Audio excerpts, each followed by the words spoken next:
Welcome to Manifested Publishers. Kategoria za mashairi.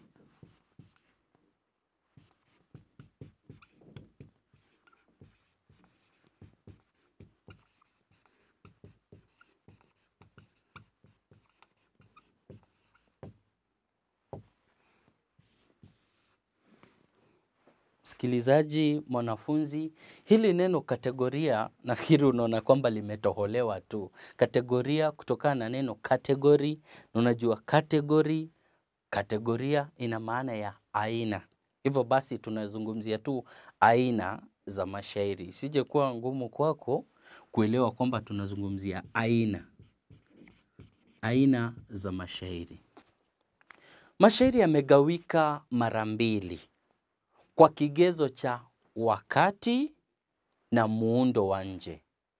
Kwa kigezo cha wakati na muundo wa nje. Aina ya kwanza ni haya mashairi tunayoyaita mashairi ya jadi. Mashairi ya jadi.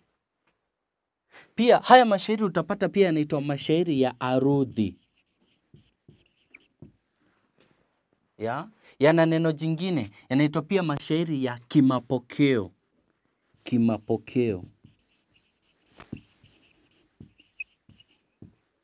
Ni mashairi ya arudhi, ni mashairi ya jadi, ni mashairi ya kimapokeo. Haya mashairi ni ya jadi, ni ya arudhi, ni ya kimapokeo kwa ajili. Ni mashairi ambayo yanafuata, ni mashairi yanayofuata kanuni au arudhi za utunzi wa mashairi. Wacha tu niandike kidogo hapa hivi kwamba ni mashairi yanayofuata kanuni au kaida au sheria za utunzi wa mashairi.